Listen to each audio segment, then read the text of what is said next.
I never thought I'd say this. The curse has been lifted. That's right.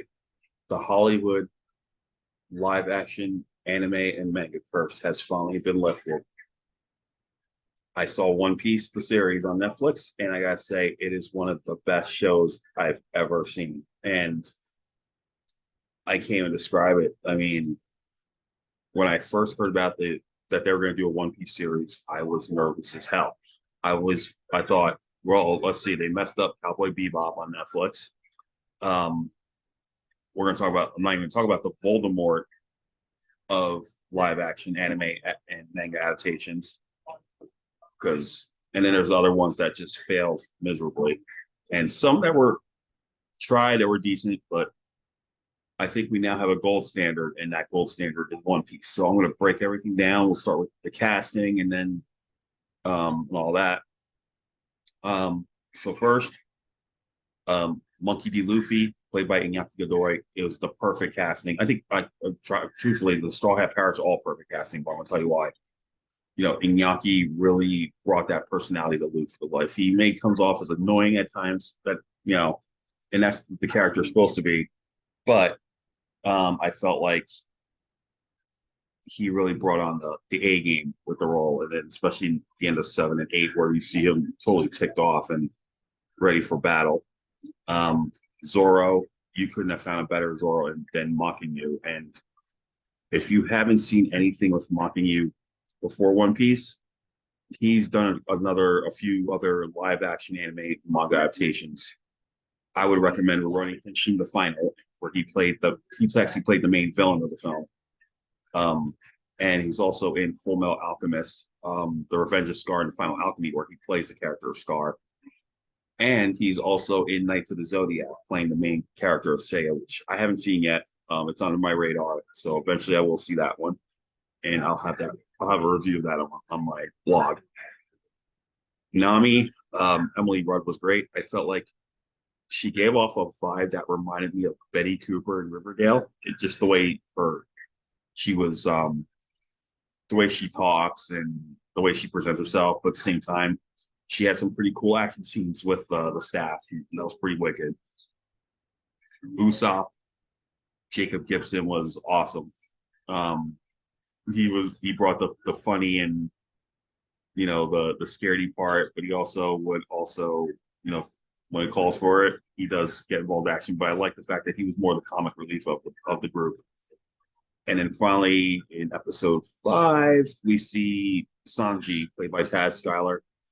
Man, that dude is perfect, man. He busted his butt training in Taekwondo and also learning how to cook, and he was perfect. I mean, I think in my opinion, one of the best ensemble casts ever on a series. And then I'm gonna give you my personal top 3 favorite supporting characters.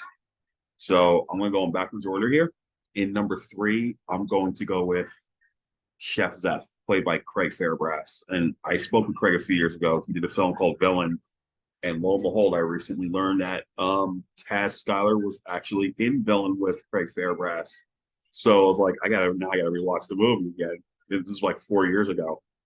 So and Craig was a great guy to talk to. He's total gentleman, and I loved his take on Chef Zeph here. Even when we get Sanji's backstory, it shows that he may be a pirate, but he's got a lot of heart to him, and that's what's very important. He was a real father figure to Sanji.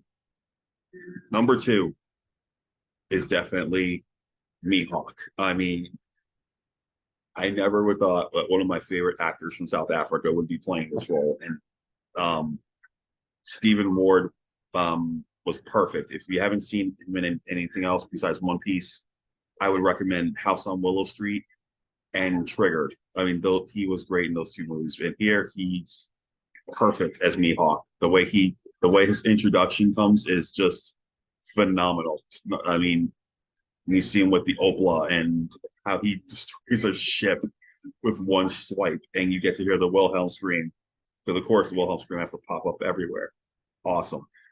And then finally, number 1, is Buggy. That Jeff Ward was hysterical and sinister at the same time as Buggy. I absolutely loved what he did with that role, and he's just cracked me up. I mean, he just cracked me up, and but then when he really gets down with the action, he's just a menace, and so that was perfect. Overall, the show is great, and here's the reason I think, and I've always said this. I've said this even before One Piece. I've said this numerous times. The reason why a lot of these Hollywood live action manga and anime bomb because the creators are not involved, which I think is BS. They need to get involved. But for One Piece, Eiichiro Oda was directly involved. He chose the final casting, even gifted the Straw Hat Pirates with T-shirts when they were announced. He got involved with all the production work. He had final say on everything. This is what Hollywood needs to realize. You need the creators' input. You need to have them in. That's why They Who Shall Not Be Named was a total mess. And Michael Gracie even said it. I don't know if you don't know the story. Michael Gracie was the director of The Greatest Showman with Hugh Jackman and Zac Efron. Lionsgate wants him to do a Naruto movie. I don't know if it's still going to happen, but he specifically said if the manga creator is not involved with the Naruto movie, I don't want to be a part of it. And so he made the first step, and he was smart in doing that. In this case, Matt Owens and Stephen Maeda, the showrunners of the series, did a great job. And with Oda's influence and everything, and also was they used more practical effects than visual effects. Of course, they had to use visual effects for certain things like Luffy's Gum Gum moves and Buggy's Chop Chop, and a little bit of wire work with Sanji's kicking. And I gotta say, kudos goes out to the stunt team behind this, as well as Zoro's fights. I mean, one of the guy behind the sword fights was Koji Kawamoto. If you don't know who he is, he worked on John Wick Chapter 4. Well, a few other ones. This guy is a master at the craft. And overall, man, and of course, they built the sets themselves, so it actually feels authentic, and that's what makes the series work as well. The series has an authentic feel to the pirate motif, if you will, and the fact that it's really cool that they used Cape Town, South Africa, to shoot this film. I have to give a special shout out though to Alexander Maniatis as Kuro, or Clahador Kuro, because his little story there brought a little bit of a Freddy Krueger vibe to things, and when he's revealed of who he is, and the way he just starts sneaking up and trying to look for people, it had this Freddy Krueger vibe to it because of the blades that he has. It was pretty wicked. And also gotta give a shout out to Morgan Davies as Kobe and Aiden Scott as Helmeppo. They were a comedic dream team, like the buddy action, good. If it was a good cop, bad cop, Kobe would be the good cop, and Helmeppo would be the bad cop. They're pretty good together, and Vincent Regan as Garp was really good too. And like I said, this is one of the best ensemble casts, and even the supporting characters who come in, they really gave it their all. Especially Peter Gattiola as Shanks. I mean, this series has it all. And what I really liked was in episode 8, we actually technically have two villains. One of them being Arlong. McKinley Belcher III was great as Arlong. He's just crazy, and of course, there's another confrontation at the end. But we are going to get a season 2, and I'm really excited about it. But in the meantime, now that I finally saw One Piece, the live action series, and I know this sounds crazy, I started watching the anime as soon as I ended the live action series. So I'm about episode 16 or 17 right now in the anime, watching on Netflix. I watch 2 episodes a day before work, and then over the weekend I watch 3 to 4 episodes. So that's my thing. But overall, I'm going to give One Piece, the live action series, an A+. So if you need a good pirate series, or you like anime or live action, and you kind of get worried about One Piece, don't worry about One Piece. One Piece is now the official gold standard of Hollywood live action anime, and manga adaptations. The curse has finally been lifted.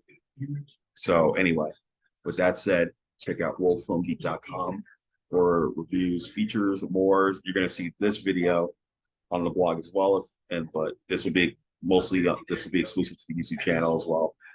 And yeah, that's all I got to say about One Piece.